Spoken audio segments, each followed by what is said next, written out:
Después de la muerte de algunos integrantes del cártel de Medellín, como la de González Gacha el mexicano y por supuesto de Pablo Escobar, además de la detención de otros de sus socios, las autoridades colombianas pensaron que se había terminado finalmente esta organización criminal. La gente de esta bella ciudad estaba tranquila. Parecía que el final de la época del narcoterrorismo había llegado. Sin embargo, el negocio del narcotráfico continuaba. Ahora con nuevas figuras, nuevos capos, y no solamente aquí en Medellín, en Cali, en Bogotá o en otras regiones colombianas, surgían personajes como Carlos Ramón Zapata, alias El Médico. Bienvenidos a Narcoimpacto. Soy Miguel Aquino. Comenzamos. ¿Cuál es el perfil de un narcotraficante, de un traqueto, una mula o un sicario? Algunos expertos aseguran que la mayoría de los hombres y mujeres que deciden ingresar al negocio de las drogas provienen de familias humildes o sufrieron durante su infancia y adolescencia. Sin embargo, esta no es una regla. Hay quien tuvo muchas oportunidades y opciones para ser alguien exitoso e importante, pero decidieron el camino más fácil y peligroso: el narcotráfico. Yo pertenecía al grupo de Medellín, era el grupo de Medellín, pero teníamos unas alianzas grandes con la gente del norte del Valle. Había una amistad grande con elementos personales del norte del Valle y hicimos amistad y trabajo con grupos del norte del Valle. Carlos Ramón Zapata era un médico cirujano. Asegura que era muy exitoso y tenía un brillante futuro. Lamentablemente descubrió que en el negocio de las drogas ganaba más dinero de una manera, según él, más sencilla. Mi caso fue sencillo. Yo era médico cirujano, tuve un problema familiar con mi padre, que lo matan. Es una historia larga, pero no llega al caso. Finalmente comienzo a trabajar en el tema del narcotráfico y a seguir mi vida paralela, estudiando, haciendo otras carreras, arte, negocios, tierras, de todo. Finalmente, pues éramos muy exitosos en el tema del narcotráfico, éramos buenos en el tema y rápidamente ascendimos en la escala sin darnos cuenta y nos volvimos cabeza de un grupo que para ese entonces no era tan importante. Carlos Ramón vive en Medellín. Aceptó platicar con nosotros y contarnos su historia. Asegura que no necesita fama ni fortuna, porque ya la tiene. No niega su pasado y acepta sus errores. Sin embargo, se dice tranquilo porque ya le pagó a la sociedad los delitos que cometió. Además de medicina, estudió leyes. Hoy trabaja como abogado. Durante nuestra charla, muy orgulloso, dice que su principal habilidad cuando ingresó al negocio del narcotráfico fue operar las rutas. Sí, era el encargado de conseguir el transporte, las bodegas y sobre todo la logística para llevar la cocaína desde Colombia hasta los Estados Unidos, país en donde nos cuenta se encuentran los mayores niveles de corrupción, porque es precisamente al llegar a Norteamérica en donde le abren la puerta a estas millones de dosis que posteriormente son distribuidas en sus calles. ¡Alto, policía, policía! Básicamente mi función, yo era una persona que me dedicaba al transporte. Yo elaboraba rutas y dirigía rutas que finalmente fueron muy exitosas. Entonces yo le invitaba a las personas del norte del Valle y de Medellín a rutas que yo elaboraba y diseñaba y eran exitosas y terminábamos siendo socios en ese tipo de negocios. Cuando me hablas de rutas, ¿a qué te refieres, Ramón? Rutas es el transporte, son los medios de transporte, es elaborar un mecanismo, un transporte que te lleva el clorhidrato de cocaína del punto A al punto B, con un nivel de seguridad importante, con un nivel mínimo de costos y donde lo llevas del punto A barato al punto B costoso. Eso era el negocio en esa época. En esa época, los carteles que a mí me tocaron y que compartí y viví, eran grupos de exportadores de clorhidrato de cocaína, punto. Por momentos hasta se muestra orgulloso del trabajo, como él le llama, a sus actividades en el narcotráfico. Recuerda que antes había códigos que se respetaban, acuerdos que se cumplían, que para cerrar los tratos bastaba la palabra. Hoy en día es diferente. El mundo de las drogas está lleno de asesinos sanguinarios y traidores. ¡Bajó el carro! ¡El carro! ¡Bajó el carro! Legal, ilegal, como lo quieras llamar, ese era nuestro trabajo. Hoy los carteles se dedican a 50.000 cosas diferentes a eso y son más rentables. Los mismos carteles roban gasolina, utilizan la minería para el oro, cobran derechos de piso, extorsionan barrios donde te cobran por el queso, por el pan, por el huevo, por 50, extorsionan. Esto es una cosa totalmente diferente a lo que nosotros conocimos y vivimos. Uno ya ve este tipo de narcotraficantes actuales y uno dice, esto es una cosa supremamente diferente, muy distinto. ¿Se respetaba el negocio en aquella época? Pienso que había más honor, había respeto, había diálogo. Obviamente habían guerras, porque en cualquier situación donde hay dinero y hay poder, hay confrontaciones. Había guerras, había ataques de un lado y del otro, pero eran menores.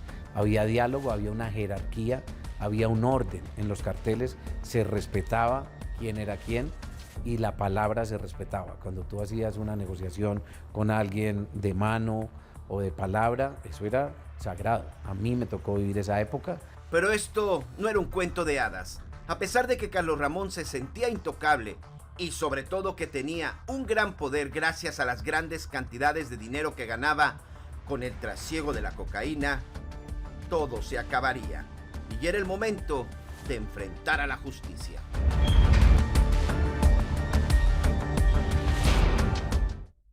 En esa época, de acuerdo con Carlos Ramón Zapata, el médico, el negocio del narcotráfico era muy bueno. Según él, invertía muy poca plata, como él le llama al dinero, y que esta muchas veces la multiplicaba con un solo viaje. Por ejemplo, si invertía $10,000, en un solo envío a los Estados Unidos lo podría multiplicar hasta 10 o 20 veces más.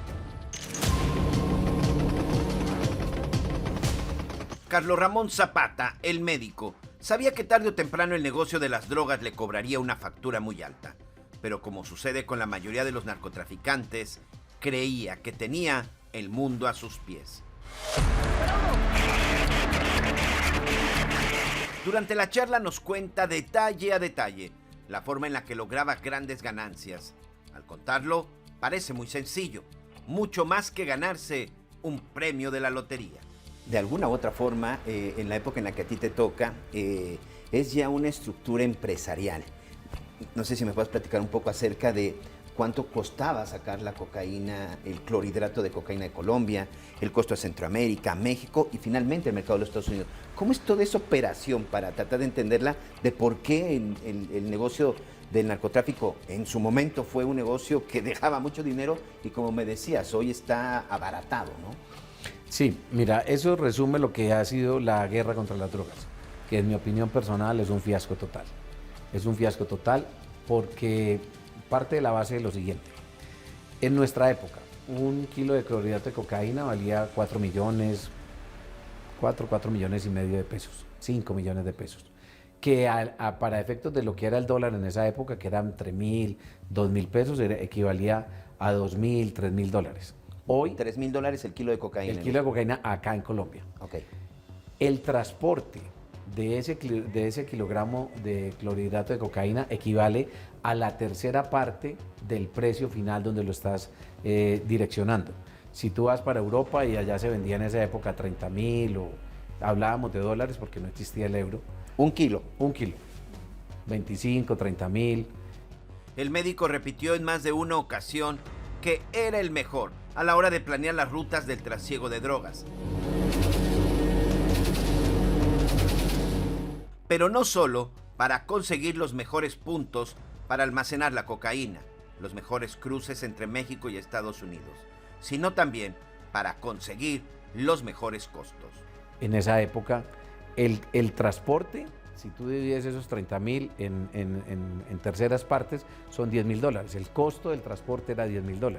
Tú invertías 2.000, 10 de transporte, el manejo, que era el que lo lleva, el que lo guarda, el que lo embarca, el que lo recibe, ponle $1.000 más, $13.000, ponle 14, para vender a $30.000 queda una utilidad de $15.000, importante.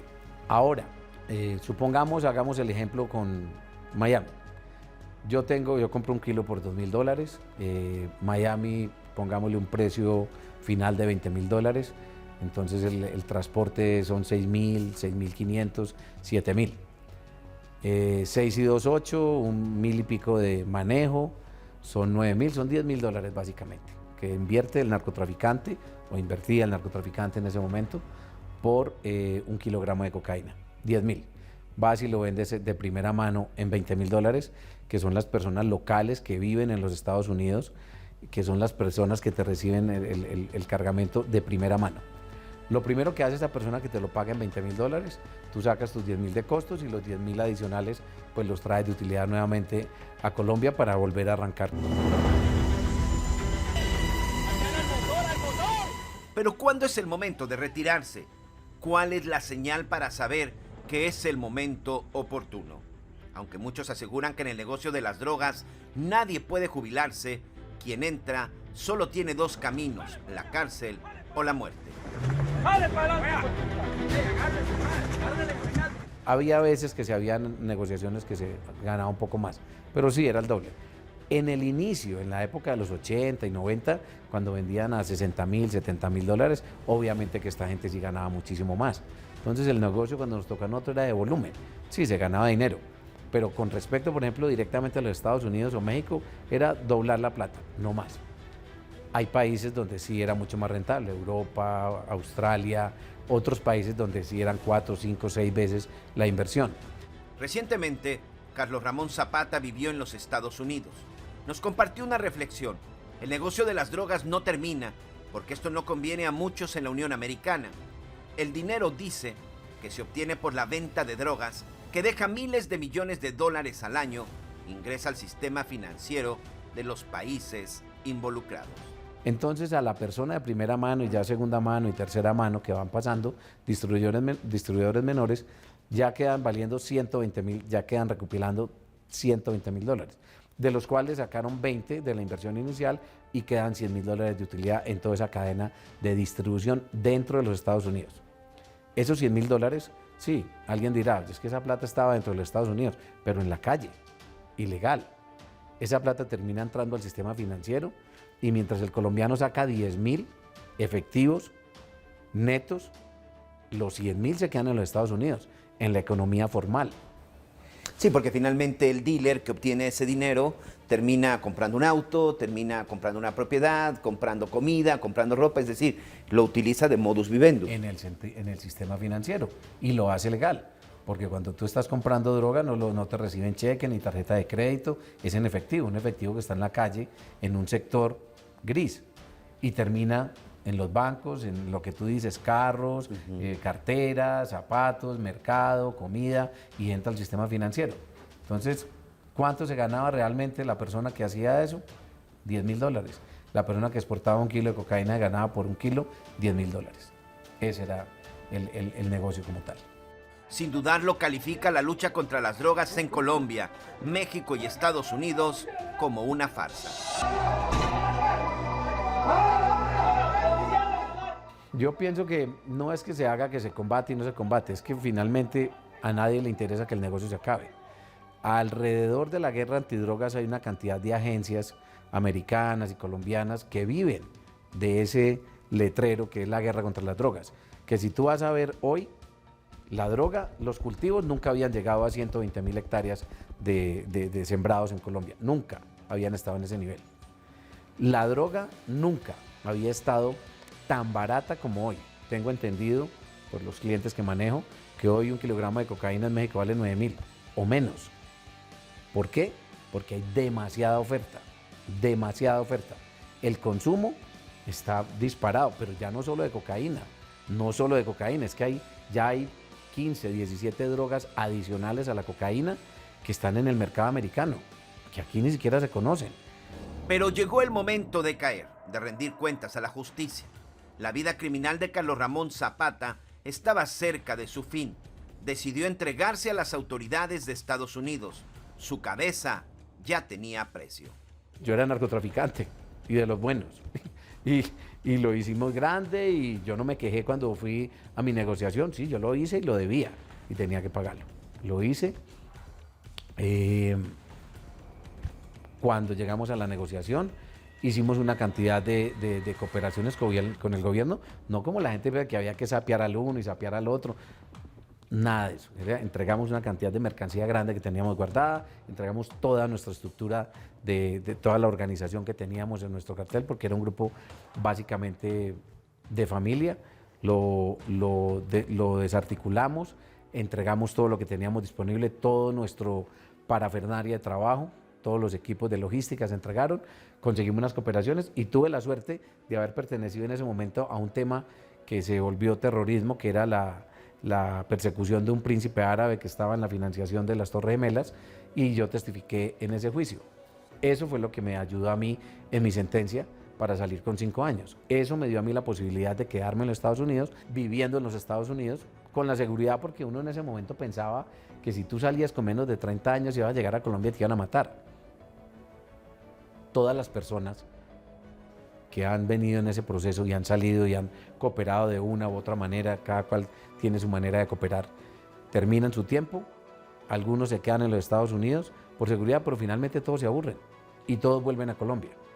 Como sucede con la mayoría de los narcotraficantes, aceptó una serie de delitos y sobre todo cooperó con las autoridades de Estados Unidos para acusar y entregar a cómplices y clientes.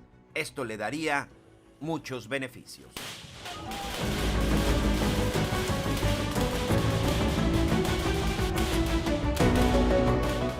Pero por supuesto que esta solo era una ilusión, porque tarde o temprano Carlos Ramón Zapata o muchos de los narcotraficantes terminarían pagando por sus actos.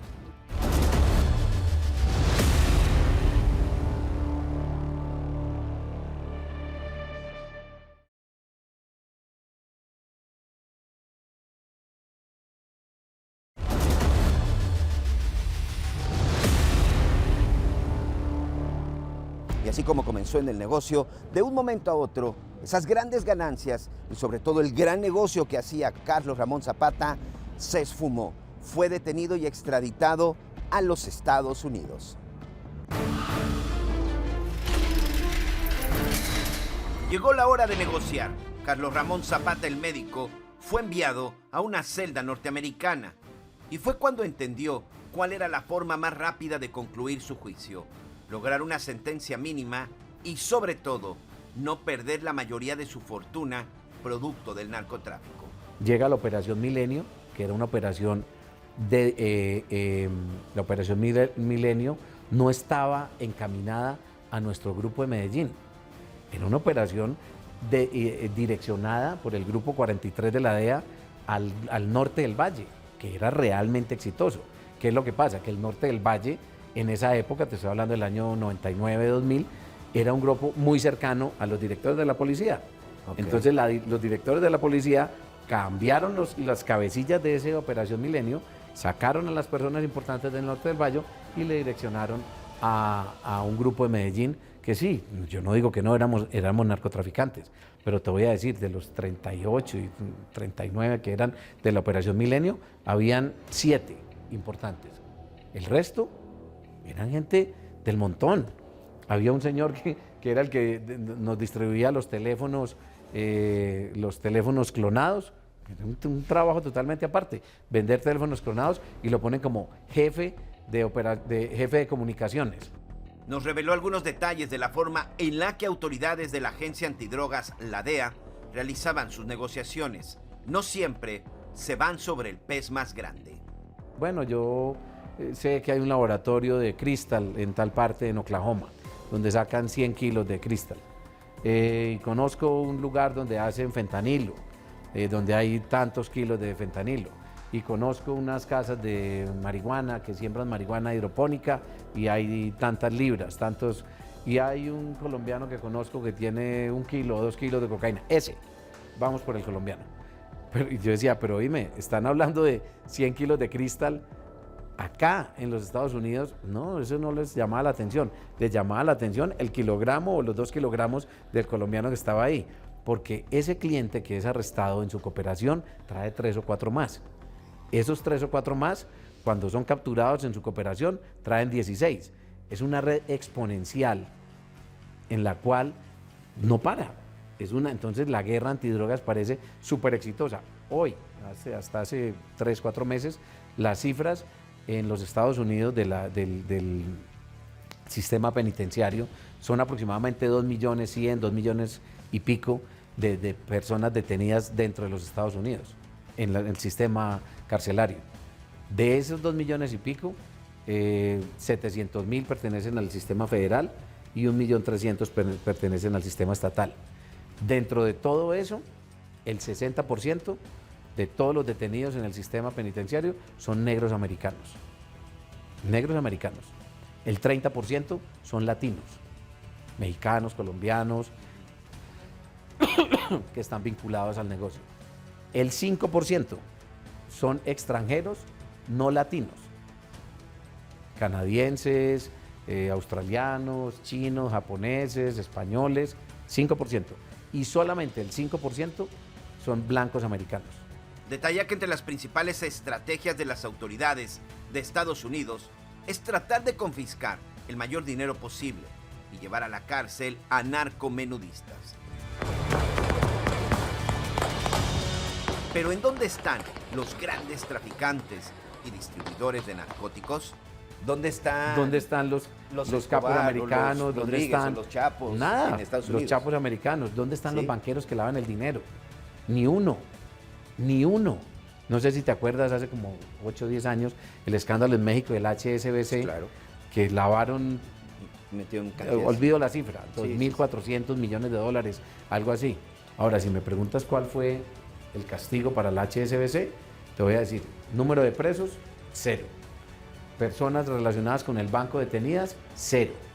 Una multa para el banco, como de 800, 900, 1.000 millones de dólares, no recuerdo, una cifra muy grande, pero que para efectos de lo que era en la operación del banco, era la tercera parte de las utilidades de un trimestre. Gracias a su colaboración, alcanzó grandes beneficios. Su sentencia fue mínima y se quedó con gran parte de sus ganancias. No, pues es que si vamos a Colombia nos matan. Ya no, aquí están todos. Todo el que sale se quiere venir para acá. ¿Por qué? Porque aquí vuelven y hacen vida, con un elemento muy particular. Fíjate que esas personas que vienen extraditadas, que vienen con ese logo de extraditables, el gobierno colombiano no les permite tener una cuenta bancaria. Les niega cualquier tipo de crédito industrial o de trabajo. O sea, vienen con un lastre por ese nombre de extraditables que no te lo imaginas. Pero si tú te quedas en los Estados Unidos, que es el país que te pidió en extradición y el que se supone que te está castigando por el tema del narcotráfico, tú sales yo salí de Estados Unidos, estudié, trabajé en un bufete de abogados, tenía mis cuentas de banco, manejaba una vida normal. Entonces aquí en Colombia, que simplemente siguen las directrices de los americanos, esa parte de beneficio a la persona, al exconvicto que sale a tratar de hacer una vida normal, se la bloquean. De tal manera que finalmente esa persona no encuentra más que volver a delinquir, porque todo le toca por la economía subterránea. No puede hacer nada que sea público, no puede hacer nada que sea legal, no puede nada que sea financiero. Las declaraciones y procesos de Carlos Ramón Zapata ponen en duda el sistema judicial de los Estados Unidos. Y de nuevo, surgen los cuestionamientos sobre los llamados testigos colaboradores, que de acuerdo con el médico, en la mayoría de los casos mienten durante un juicio solo para salvar su cabeza, o mejor dicho, para cumplir con los acuerdos. Ese es el sistema, la cooperación antes de la sentencia de la 5K1 y la 5K1 y después el Rule 35, la regla 35. Y cualquiera que coopere, si tú mientes a favor del gobierno, no pasa nada. Te beneficia. Pero si mientes, va para la calle. Hoy en los casos que yo manejo, acá en Colombia de extradición, hay testigos que ni siquiera conocen a la persona. El gobierno lo sabe, los llevan a testificar, hacen un gran jurado. Escúchame, mira la mecánica en que se hace un indictment en los Estados Unidos. Los indictments en los Estados Unidos funcionan a través de un mecanismo que se llama gran jurado. Un agente federal hace una investigación. Él tiene una teoría del delito y va en esa línea. Encuentra un testigo o dos que le están diciendo que esto fue de tal o cual manera y que ellos fueron testigos.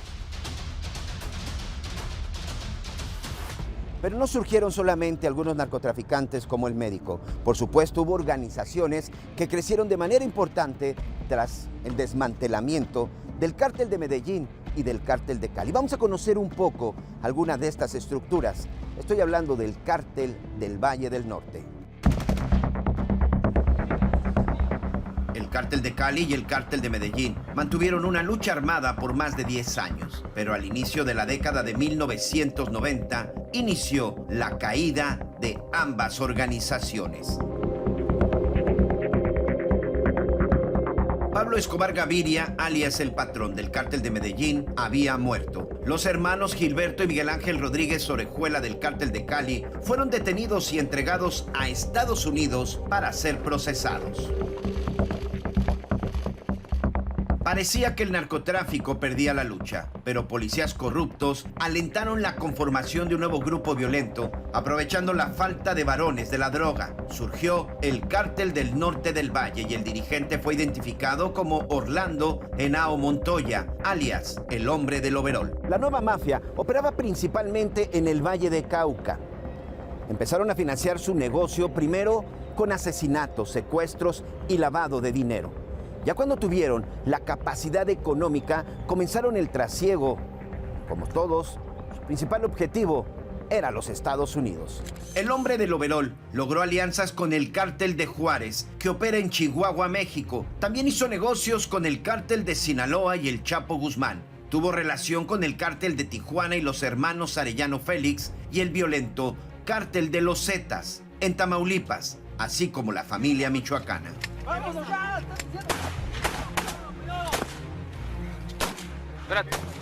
El Cártel del Norte del Valle trabajaba 24 horas, los 7 días de la semana, para inundar Norteamérica de polvo de cocaína. Al mes, lograban colocar más de 15,000 libras por aire y más de 16,000 por vía marítima. Pero el 29 de septiembre de 1997 se informó que Henao Montoya estaba en manos de la policía y fue recluido en la cárcel La Modelo de Bogotá. Sin embargo, desde su celda siguió manejando las operaciones del Cártel del Norte del Valle. En el encierro, el Hombre del Overol pagó factura por sus crímenes. Fue asesinado. El vengador fue identificado como José Manuel Herrera Moncada, alias el Inválido, integrante del Cártel de Cali. El cártel se reorganizó alrededor de Wilber Varela, alias Jabón, otro ex policía que había estado a cargo de los sicarios de la organización, con el apoyo de Lorena Henao Montoya, sí, la hermana del Hombre del Overol. Esta pareja construyó una célula criminal de alta peligrosidad. Reclutaron a asesinos que se hacían llamar los Rastrojos, quienes tomaron como base de operación el norte de Santander, departamento fronterizo entre Colombia y Venezuela. El grupo de sicarios extendió sus tropas en Antioquia, Bolívar, César, Córdoba, Nariño, Putumayo y Valle del Cauca. Tenían como principal objetivo la protección de los laboratorios clandestinos para elaborar la droga y custodia de las rutas de traslado de cargamentos de cocaína y heroína. ¿Qué es lo que pasa? Que el norte del Valle, en esa época, te estoy hablando del año 99-2000, era un grupo muy cercano a los directores de la policía.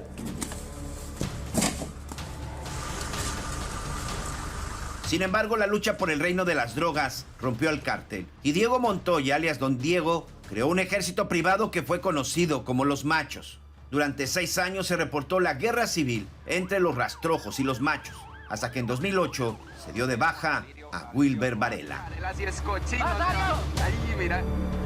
Los Rastrojos se dividieron en pequeñas células y se convirtieron en un grupo paramilitar, en extorsionadores de la población civil, en delincuentes que cobran peaje a transportistas y a campesinos del norte de Colombia. Desde 2019 intentan resurgir con tácticas de terror. Se les responsabiliza de masacres en las localidades de Cúcuta, Tibú y Táchira. Las víctimas eran trabajadores de zonas rurales a quienes extorsionaban por trabajar sus tierras. Instalan retenes móviles y los que se niegan a cooperar con los Rastrojos se les asesina. Dicen que hoy todavía buscan mantener su dominio a punta de pistola y desaparecer a quien se resista.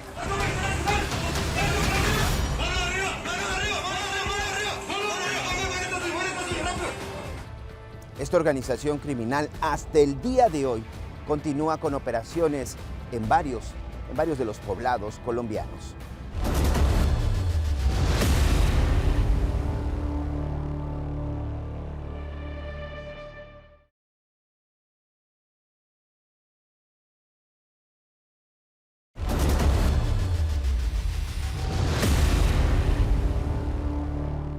Pero ¿quién era el líder de esta organización criminal? Orlando Henao Montoya. Este sujeto también fue llamado como el capo de capos. Hubo quien se atrevió a compararlo con Pablo Escobar y aseguraba que podría ser más sanguinario y peligroso.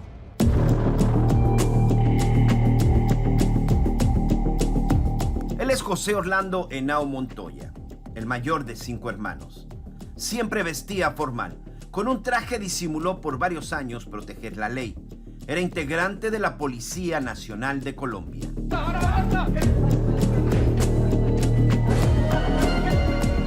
A principios de la década de 1990, se convirtió en un varón de la droga. Era el líder máximo del Cártel del Norte del Valle. Quizá la organización delictiva más sangrienta del siglo XX.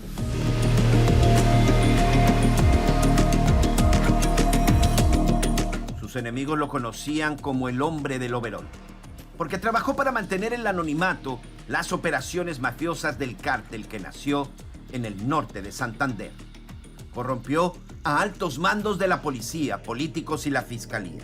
Se dedicó a comprar voluntades con las ganancias que generaba el envío de más de 30,000 libras de cocaína que embarcaba a México y después a Estados Unidos. Se apropió de la operación del puerto de Buenaventura. Siempre se hizo pasar como un empresario exitoso. Decía que su fortuna era parte del negocio, del emprendimiento en la cría de ganado, pero por supuesto que no era así. Además decía que era un hombre con suerte, y es que el 30 de diciembre de 1985 ganó el premio mayor de la Lotería Colombiana. Declaró la guerra al Cártel de Cali, mientras que Gilberto y Miguel Rodríguez Orejuela, líderes de esa organización, se encontraban en prisión. Y para debilitarlos, en complicidad con fuerzas militares, el 5 de marzo de 1996, logra el asesinato de José Chepe Santa Cruz Londoño, fundador del Cártel de Cali. En mayo del mismo año, el hombre del overol vuelve a operar y organiza la ejecución del jefe de seguridad del Cártel de Cali, Nicol Antonio Parra. En el mismo atentado, William Rodríguez, hijo de Miguel Ángel Rodríguez Orejuela, resultó herido. También se acreditó la muerte de un sapo. Así llaman a los delatores o soplones de Colombia. Elmer Francisco Herrera Buitrago, cuarto al mando del Cártel de Cali, amenazó con denunciar a la policía de Estados Unidos las operaciones del Cártel del Norte del Valle. Sin embargo, el 5 de noviembre de 1998 fue asesinado por orden de Orlando Henao para evitar la traición entre los mafiosos. Con todos sus enemigos en la cárcel y respirando un ambiente de paz, dicen que Orlando quiso pagar sus culpas y se entregó a la policía el 29 de septiembre de 1997. Sus amigos de la fiscalía solo le darían 3 años tras las rejas. Ya en prisión, los enemigos del líder del Cártel del Norte del Valle tomaron venganza. El 13 de noviembre de 1998, el hombre del overol fue dado de baja. Un hombre le disparó con armas diferentes. Con esto se prendieron las alertas. Fernando Henao, alias El Grillo, el menor de la familia, escapó a Estados Unidos, donde fue detenido por el FBI y encarcelado hasta el 2012. Arcángel de Jesús, alias El Mocho, salió del país y fue capturado en Panamá. Se le juzgó por narcotráfico, pero también abandonó la prisión en el 2012. Oscar Iván Henao Montoya, alias El Búfalo, el menor del clan, siguió con el tráfico de cocaína a menor escala, pero también fue capturado en la Unión Americana el 22 de abril del 2015. Hoy sigue a la sombra de una celda. Finalmente, en defensa del honor familiar, salió la única mujer del clan, Lorena Henao Montoya, alias la Viuda Negra de la mafia. Estuvo casada con uno de los cabecillas del cártel, a quien se identificaba como Iván Urdinola, alias el Enano, quien murió en circunstancias extrañas mientras purgaba una condena de 8 años de cárcel. Hay quien dice que lo envenenaron por orden de su esposa, la Viuda Negra de la mafia. quizá porque Lorena tuvo una relación sentimental con Wilber Varela, alias El Jabón, con quien dirigió los caminos delictivos del cártel y creó un ejército personal llamado Los Rastrojos. Sin embargo, la Viuda Negra también se enredó en su telaraña de traiciones. El 28 de diciembre de 2012 fue ejecutada cuando viajaba al departamento de Quindío. Se trataba de un escolta, quien también había sido su pareja sentimental, Luis Alberto Echeverry Uribe, alias Lucio Quintero. Las venganzas y traiciones acabaron con el clan Henao Montoya.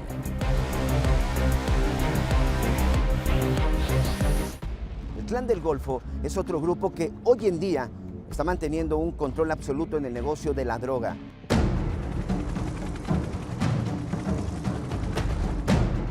El mapa del narcotráfico en Colombia cambió en el nuevo siglo. Guerrilleros, pandilleros, asesinos a sueldo son los nuevos participantes del negocio maldito.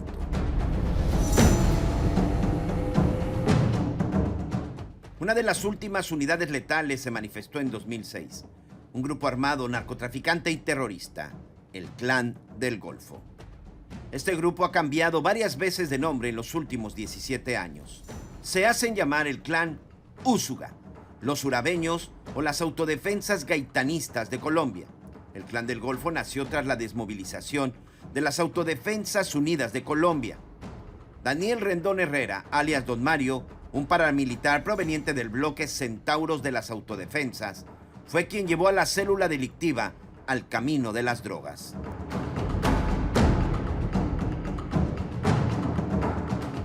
Antes había un monopolio del negocio en carteles de Medellín y de Cali, que controlaban todo el negocio del tráfico ilícito de la cocaína. Ahora hay muchos más grupos. Está el Clan del Golfo, que está aliado con carteles mexicanos como Jalisco Nueva Generación, como el cartel de Sinaloa. El cuartel lo instalaron en la localidad de Urabá, una región al noroccidente del país, cerca de la frontera con Panamá. Se trata de una zona muy codiciada por los narcotraficantes, ya que ofrece acceso a las costas del Pacífico y el Caribe desde Antioquia y Chocó. Se trata de una agrupación peligrosa y con estructura paramilitar. Llegaron a reportar a más de 4,000 reclutas de reacción inmediata. Se tienen detectados 4 puntos activos y hostiles del clan. Se trata del Frente Carlos Vázquez, que opera en el Urabá antioqueño. También el Frente Central de Urabá, con presencia en el Chocuano. Hay otra unidad conocida como el Sinú, la cual se estableció en el Urabá cordobés. Y finalmente, Bloque Héroes de Castaño, que opera en el Bajo Cauca antioqueño. El tráfico de drogas le ha dado fuerza al clan y mantienen una alianza estratégica con miembros de las FARC y el Ejército de Liberación Nacional, también para comprar armas ilegales. Lograron contactos y coaliciones con narcotraficantes colombianos como Víctor Patiño Fomequé y Jesús David Echeverry, alias Pura Sangre. En México, encontraron aliados delictivos para llevar drogas a Estados Unidos con el cártel de los Zetas, Joaquín El Chapo Guzmán e Ismael El Mayo Zambada.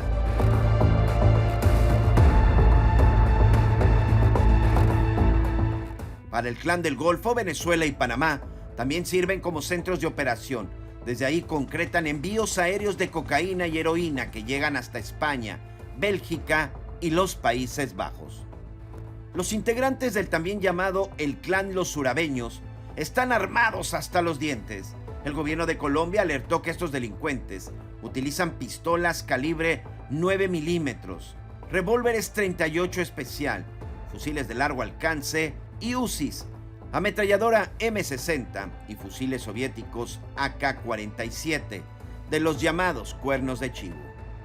Con este arsenal, el Clan del Golfo ha resucitado lo que en su momento también hizo Pablo Escobar, el Plan Pistola. Sí, estos criminales le han puesto precio a la cabeza de los policías. Hay oficiales que su muerte es pagada hasta en $1,000. A los campesinos, comerciantes y ciudadanos que todos los días salen a trabajar en Colombia, los guerrilleros les cobran algo que llaman el impuesto revolucionario, con el que reunían hasta $500,000 al mes. A quien se niega a pagar le dan piso, lo asesinan. En Colombia se cuentan más de 21,000 víctimas letales y se reivindican a los grupos paramilitares como el Clan del Golfo. Este fue el imperio que construyó Daniel Rendón Herrera, alias Don Mario, a quien se le acabó la suerte el 15 de abril de 2009. Fue capturado por la Policía Nacional de Colombia. Todos estos narcotraficantes que van apareciendo, Don Mario, los que van enviando a los Estados Unidos o a los que matan la policía y la DEA, y uno dice, y siguen y siguen y siguen apareciendo. ¿Y para qué? Si al fin y al cabo, cuando uno hace reportajes sobre todos estos mafiosos, la mayoría no cumple ni 50 años de edad. Se le procesó por los crímenes de narcotráfico, lavado de activos y actos relacionados con homicidios. El 23 de abril de 2018 fue entregado al gobierno de Estados Unidos en extradición para ser juzgado por los mismos delitos.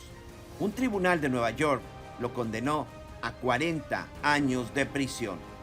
Sin embargo, en Colombia dejó una herencia delictiva a un sujeto conocido como Otoniel, quien siguió con el camino de sangre del Clan del Golfo. ¡Quieto, quieto, quieto!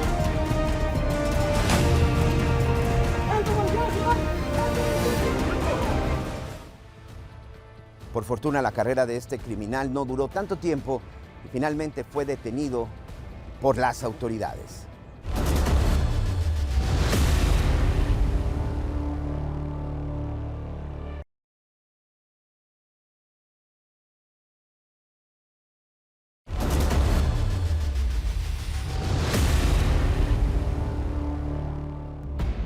Pero hay otro narcotraficante que también ha provocado serios dolores de cabeza al gobierno colombiano y también al de los Estados Unidos en la actualidad.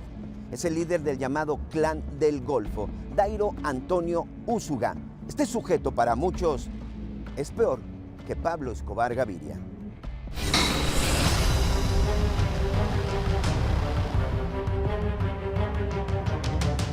Dairo Antonio Úsuga, alias Otoniel.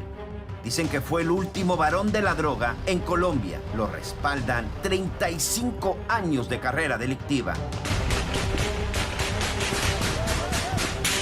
En las armas, inició como integrante del antiguo grupo guerrillero el Ejército Popular de Liberación. Tenía 16 años cuando se enlistó con los delincuentes. Estudió hasta cuarto de primaria y siempre se destacó por ser bueno para hacer cuentas.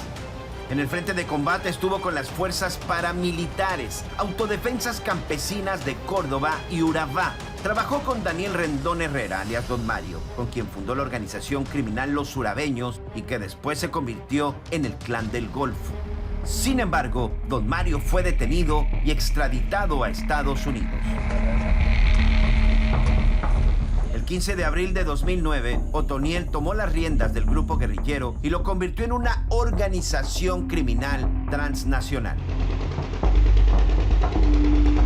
Para 2012 ya tenía una fuerza armada de 1,800 hombres y posteriormente llegaron a ser 4,000.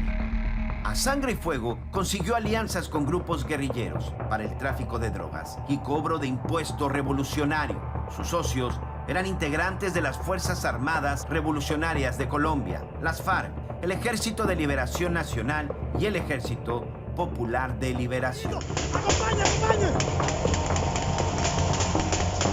En el siglo XXI, bajo el mando de Otoniel, el Clan del Golfo inició una época de terror. Instalaron las casas de pique en la localidad de Buenaventura, en el Valle de Cauca. En estos sitios destazaban a sus enemigos vivos y anunciaban las muertes para sembrar miedo entre sus opositores.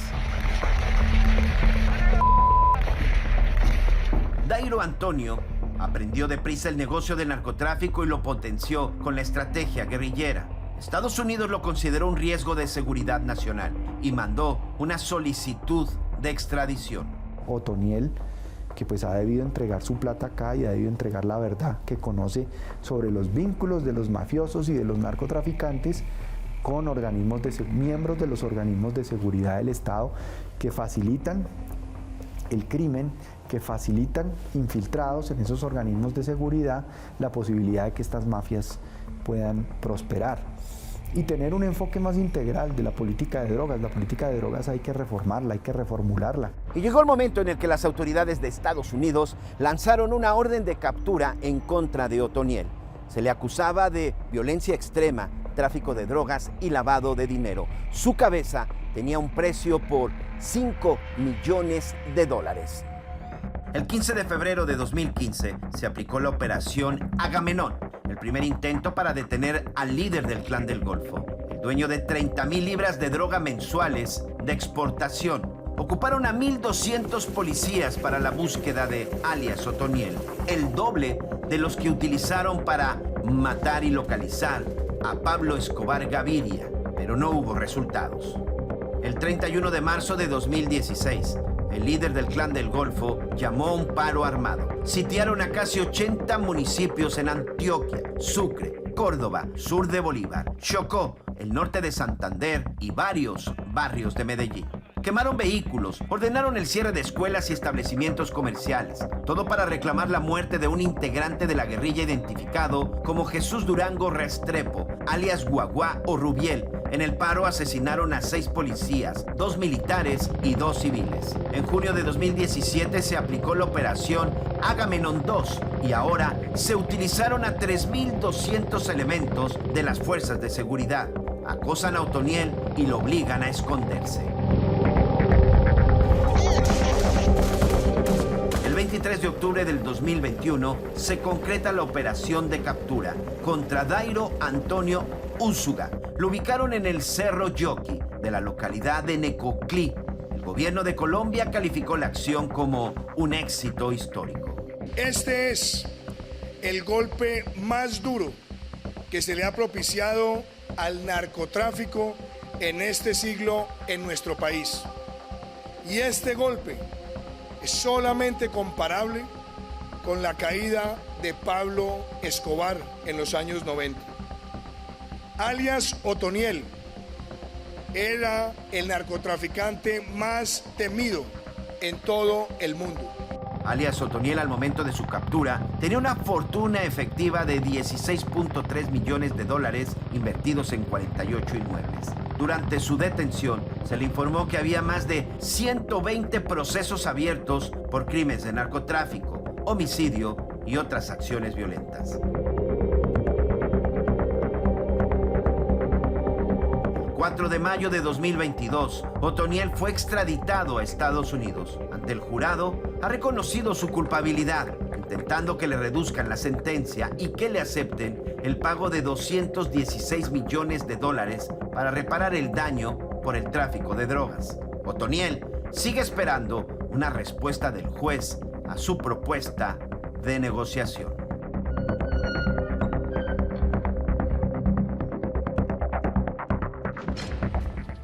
El último reporte de la Oficina contra las Drogas y el Delito de las Naciones Unidas lamentablemente pone todavía a Colombia como el principal país productor de hoja de coca y también de laboratorios de cocaína. Junto con Venezuela y Bolivia, pues están disputando ese tan lamentable lugar. Esto es precisamente lo que ha provocado que en este hermoso país algunos de los narcotraficantes pues continúen creciendo. Y lo que es peor, tras la detención o caída de uno, surgen nuevas figuras. Y todos con un solo objetivo, llevar la cocaína hasta los Estados Unidos.